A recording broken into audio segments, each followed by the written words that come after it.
everybody, it's me Alexa, and today we're going to be talking about the brand new movie, Penguin. So, I just watched the teaser and trailer for this movie just a few days ago, 2 days ago to be exact, and I thought they were really great, got me really excited about it, because they're paced well, good score, nice shots, and they're really great trailers. The movie, not great. You'll see, I'm going to talk a whole lot more. I'm going to tell you all my thoughts about it. Really quick before we go into my review, Sri, the channel's co-founder, did his own review over on our website in article format, so if you want to go over and give that a read, we'd really appreciate it. Link is at the top of the description below, so go and take a look at that. Alrighty, let's get back to my review. This will be a spoiler review, but I'm gonna quickly give some overall thoughts before I jump into the spoilers. I'll give a warning before I start doing spoilers, but just so you know, this is a spoiler review. Alright, so Penguin is a movie just came out June 19th, 2020. It was released simultaneously in Tamil, Telugu, and Malayalam on Amazon Prime, because currently, of course, all theaters are closed, so there's a lot of video-on-demand movies coming out, or not a lot, but every once in a while there's a few, and this one's one of them. Has been a while since I've watched one that came out like straight to video on demand because none really have caught my attention, but this one did, and so I was really excited to watch it, and it was very disappointing. The film was originally filmed in Tamil and then dubbed into Telugu and Malayalam, and the movie is written and directed by Eshvar Karthik, and the music of the film is by Santosh Narayanan, and I'm sorry to both of you because I'm not going to give you too many compliments in this. I'm going to give you some. I'm going to give you some compliments, but not many. The film stars the lead character of Kirti Suresh, who plays Rhythm, and she is actually an award-winning actress. She did a fine job at the role, just the role was terrible. It was written really poorly, and I genuinely yelled at the screen a few times about her character. Overall, I think the film was shot well. It looked really nice visually. The concept of it was pretty cool. The villain, the reveal at the end made it not cool. But the overall concept of how the villain played out throughout it, I thought was pretty cool. And even the pacing of it, how because they cut between a few years, that was fine. I think that was a good idea, but it was just not executed well. It was really, the screenplay was just not good. I'm sorry. They had some cool ideas in it, and there was a few good moments in it. I'll talk about those as we continue, but it's very few and far between. And there's so much in between each of those that just made me really not, it was not an enjoyable film to watch at all. The beginning was okay. It started off, I was like, all right, we can see where this goes. I was a little iffy. I was like, okay, it's because it was different than the trailer. Initially, I knew from the moment that it started and the scene they chose to start with, I was like, okay, this is different than what the trailer sold it as. And so from there, I was like, all right, let's watch it, but I'm like, could be a good thing. Let's see what happens. But then pretty immediately, they had me angry. Before I jump into more about the movie, I actually did a poll on the channel last night right after I finished watching it, or yes, this morning, depends on what time zone you're in, and we got quite a few responses. There's 773 votes on it, and they're pretty spread out. So 55% of those people did not watch the movie, which is fair, I understand, and then the next highest one are tied, so It Was Okay and I Was Disappointed are tied at 14%. Then 10% of those people actually loved it. So if you're one of those 10%, please leave in the comments down below why, because I personally did not love it at all, and I would really love to know why other people did. My voice cracked. Ooh. And then the lowest percentage is just terrible, 7%, which is fair. Saying just terrible about a movie isn't that nice. I'm gonna say it about this movie though. I'm going to. It did have a couple good elements, as I said. So maybe it's me being a bit harsh, but genuinely I feel that the negatives in this movie way outweighed any positives I can say about it. Thank you all to everyone who voted in the poll. I love seeing the participation. I mean, we got almost 800 votes already, and I only posted it less than a day ago, so that's absolutely crazy. Thank you all so much for voting in it, and please continue to vote in it and leave comments. I would love to see them. I think that's all I can say without going to spoilers, because I really need to talk about this movie, guys. It makes me so upset. So spoilers starting now. Go away if you still want to watch the movie without spoilers, and then come back here if you want to hear my thoughts. So we're gonna start with positive, because I think that's important. We're gonna try and sandwich it. I'm gonna try and do a positive and a positive at the end, and I'll try and say a few positives during, but it's gonna be hard. I'm not gonna lie. I don't have many positives to say about this movie.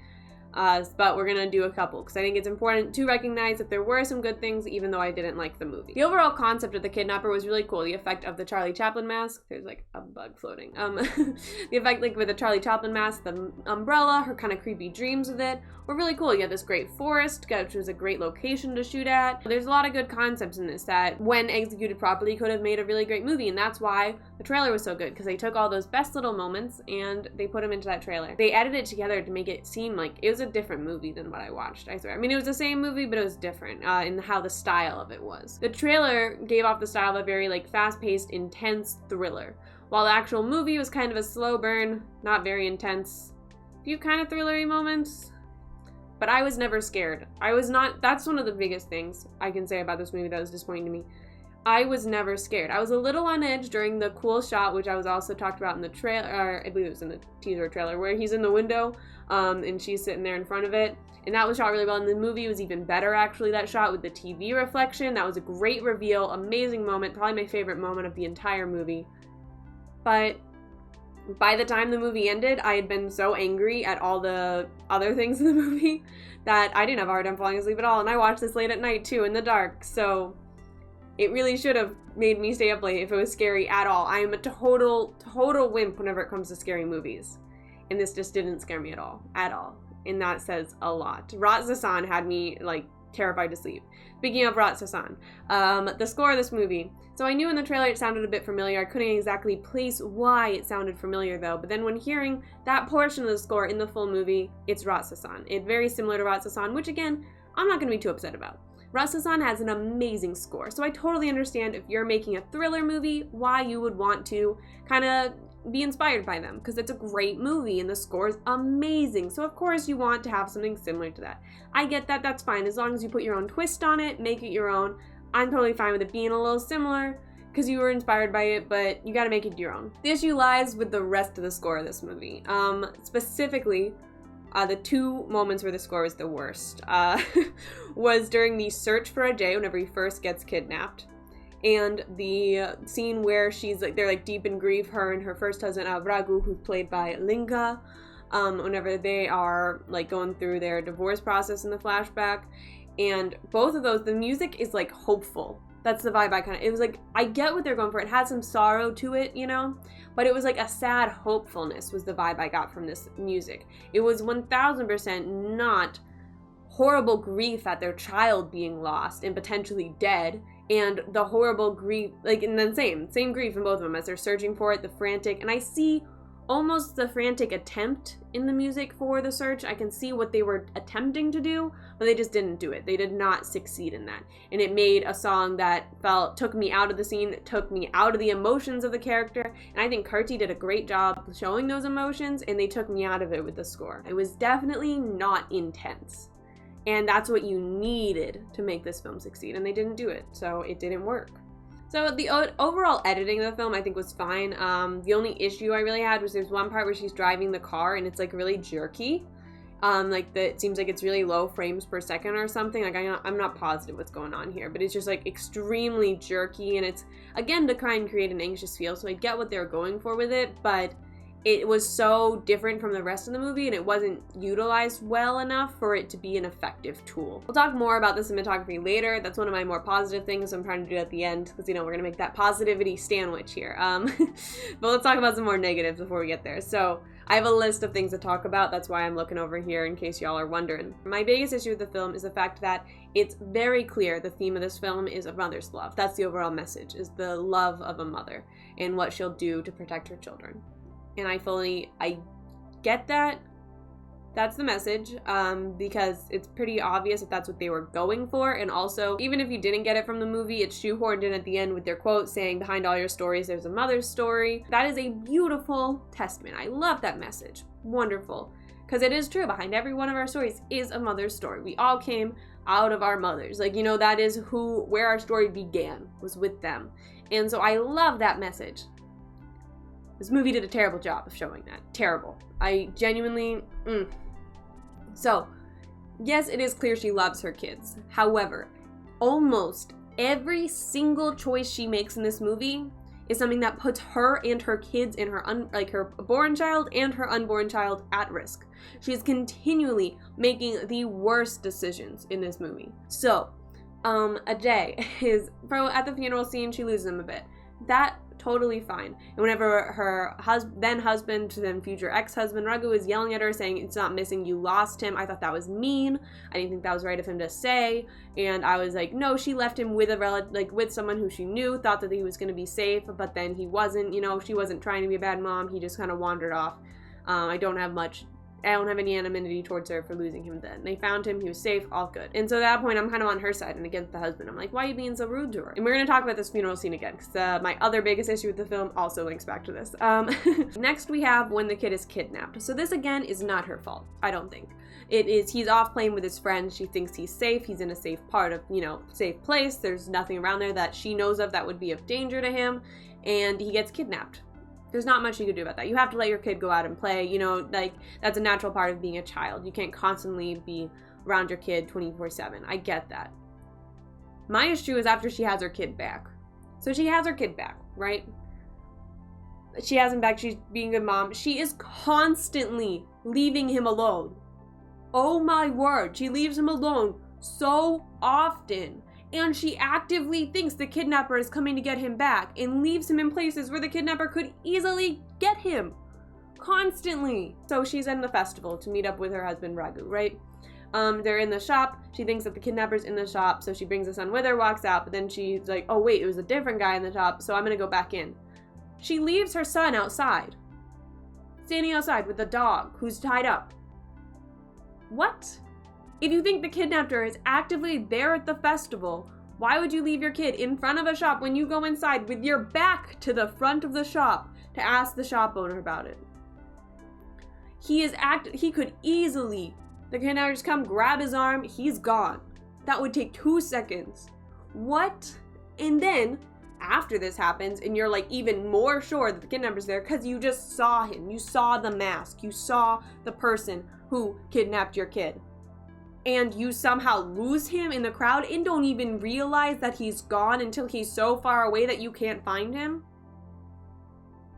If I knew that my child's kidnapper, not even, oh, he might kidnap my kid, this is the person who kidnapped my child and they are here, I would be holding that kid, or at very least holding his arm, and I would not be letting go of him. And if I did let go of him, if he was out of my arm, I'd immediately be turning and what's happening is someone pulling him away from me. How? How do you lose your kid? He was kidnapped for 6 years by this person and horribly treated and horribly tortured. In what world would you let him out of your sight when you know actively the kidnapper is there? What? As you can see, this makes me so angry. And there's so many more times she does this in the house. So whenever he's in the room, she keeps drawing pictures of the guy in the window. Because we assume it's a guy still at this point. It's not, as we'll talk about later. But so at this point, we still assume it's a guy, because that's how they refer to him. He's in the window, he's drawing pictures. She thinks that the guy, kidnapper, is visiting him at the house. She actually thinks it, and she thinks the other people are wrong. But yet, she still leaves the son alone in that bedroom with that window. And goes to sleep on the other side of the house. What? She actively thinks the kidnapper is coming to his window. And yet, she still leaves him alone in that room where the kidnapper could easily break in and take him? It makes no sense. And then again, we continue on, because this isn't the last time she's missed, and this is the worst one, I think. She's at the house of the therapist, who is a child kidnapper. He's worse than the one who kidnapped him, almost in some ways, because he actually kills them. And so she assumes it's him, and leaves the kid alone in the living room with him, where he would come back to, as she's going to search. So, as she's off searching, the kid's with the guy, pretty much. He's out helping the dog, but if he comes back inside, it's just the kid there. So you're here, there's your kid, and the other side of your kid's the kidnapper. So you're leaving, you're putting the kid in the line of fire to be kidnapped again. What? I just genuinely have no idea. You know what I would do if I presume this guy's kidnapping kids? I'm gonna get my kid out of there, pretend like I have no awareness of it, and I'm gonna call the police to go check out his house. Because guess what? I am there with my unborn baby, and my born baby, and my dog. I'm not gonna put myself, my unborn baby, my baby, and my dog at risk. The dog is least significant in this, but I love dogs, so I'm gonna include it in this.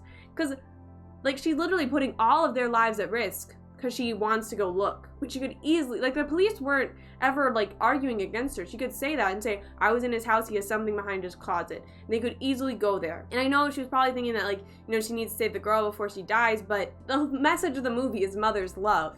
And she is actively making the choices that put her children at risk. Both her born and unborn. I can't excuse that. How are you going to have a message about a mother's love and have the mother constantly make the choice that puts them in danger? It does not make sense to me.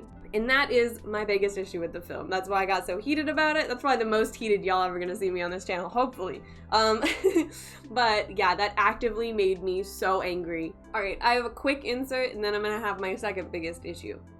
What's with the bugs?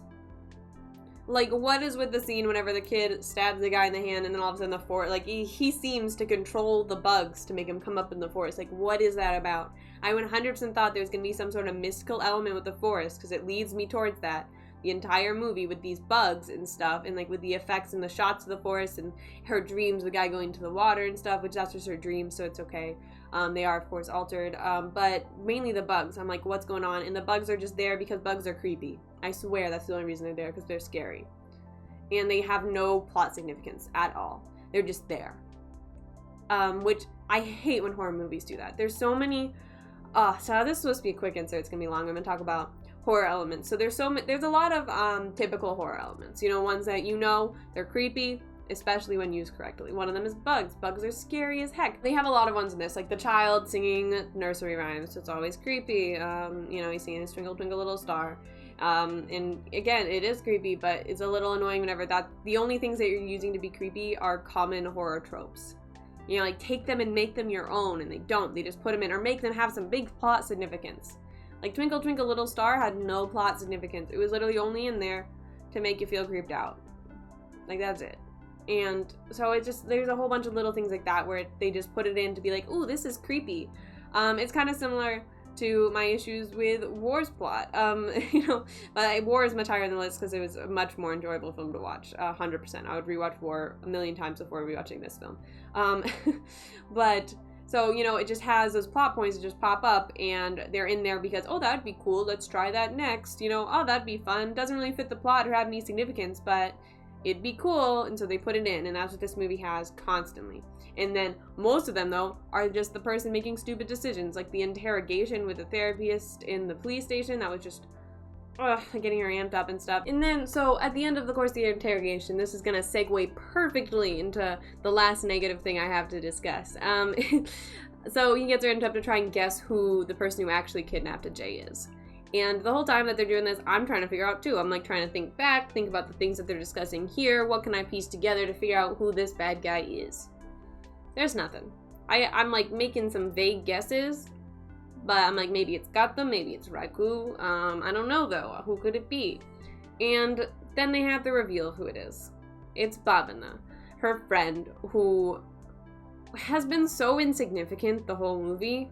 I'm sorry, like, I barely noticed her character the whole movie because she was not important. And the moments that I do remember from her, she was always being a kind and supportive friend. So there's no moments of her that lead me to believe that she is the person, besides the whole left-handed thing, which, come on, there's more than one left-handed person in the world, that cannot be your only thing that hints at who your bad guy is. Something as simple as that. Come on. So one of the biggest scenes with Bhavana is at the beginning. Of course, it's her father's funeral, and she's in the corner. Rhythm goes up to her to try and comfort her, but she doesn't really want to talk to Rhythm, which is fair. She's grieving her father's death, And the mom's crying next to the body, and they're all just very upset. And so then Ajay goes missing, though. And every single person at the funeral, including Bhavana's mother, all of a sudden turn their attention to Rhythm and her son. And supposedly, this is the moment that Bhavana figures out her plan and decides that she's going to steal Ajay. She plans on, as she says in the thing, she only planned on doing it for a day, but then it caused Rhythm so much grief, she just kind of kept him, continue. But this is the moment that made her decide to do this. So Bhavana is the last person to kind of stand up and start helping search for Ajay, which makes sense because she's grieving her father. When she does get up, though, so she goes up to Rhythm, puts her hand on her cheek very soothingly and says, "Don't panic. I'm gonna go search here." This is your time. This is your perfect moment to show us something. Like, show Bhavana just even not helping at all, like realizing that it's that, maybe rolling, like, and then just going and sitting by her father. Like, something even as small as that would make it seem more realistic that Bhavana's the person who stole Ajay. But no, she's a loving and kind friend. And I hate when a movie does this. It's when films make it so that the only reason the plot twist is a surprise at the end is because there's really nothing that points you towards it throughout the whole film. Like, even if I look back on the whole movie, like, a good plot twist, whenever you look back on the whole movie, you can then be like, oh yeah, this led up to that kind of showed that. You know, there's all these little things that lead up to that plot twist. And there's nothing in this movie that does that. There's not a single time that even led me to have an inkling, an idea that it would be Bhavana. I would even more so believe that it was Abhi, the other friend, who's having a hard time getting pregnant because she's jealous maybe because she can't get pregnant, and here's Rhythm with her child, and then here in the future she's pregnant with another one. Like, you know, to even see that being a more bigger motivation. But Bhavana has nothing that would make me believe that she stole Ajay. We actually do have another article also written by Sri about what makes a good plot twist, and we use War and Saho as our examples. Link to that I'll put in the description below. Also, below the Penguin review, I'll put that so that you guys can go take a look at that if you have any interest. It kind of just goes a bit more into what makes a good plot twist, and it really works for this film as well. It's the same. You can make the same parallels that we make and discuss there because it's just a really poorly done plot twist. Oh, back to her being a bad mom. So I know she's trying to find where Ajay is, a Rhythm being a bad mom. She does love her kids, I will give her that. But she's making so many bad choices. So the lady has this thing, she's like, what if I told you to drink this and then I tell you about your son's whereabouts? I immediately thought this was poison. But yet Rhythm goes, she just chugs it right away. I get that as well, because she wants to save her son Ajay, so I get that. But then she acts surprised when Bhavana's like, that's gonna kill your baby in an hour. Like, what did you think it was? Purple colored water? It wasn't even like a normal color. It was literally a purple liquid that the person who stole your kid for 6 years asked you to drink after explaining a whole thing about how she hates you. Like, I'm gonna assume that that's poison to kill me and my child. I don't understand how she was so surprised by that. I get drinking it even to some degree because she's like, maybe I can go get help before and still save my son, you know, which she ends up doing, but it's just like, come on. And then also, whenever she's searching for Ajay, why doesn't she call anyone to help? Bhavana shot herself already, which was, it felt very cheap. I understand why that happened, but it felt cheap. We won't go into more about that, though. But she's searching for Ajay. Bhavana's not there, the only bad guy, and then the other child kidnapper is gone, who had nothing to do with Ajay.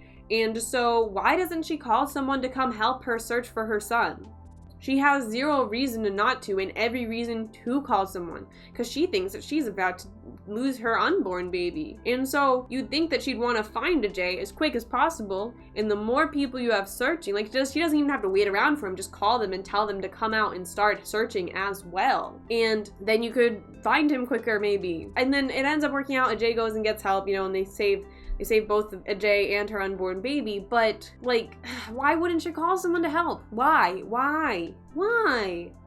I don't get it. Like, I genuinely do not understand why she makes the choices that she does. So yeah, alright, I will not keep repeating myself about how much that plot twist was pointless, but let's go into our final positive thing about this movie. So, we're going to talk about the cinematography, which is done by Palani Karthik. Also, just quickly though, the editing was by Anil Krish, because the editing of this was also fine.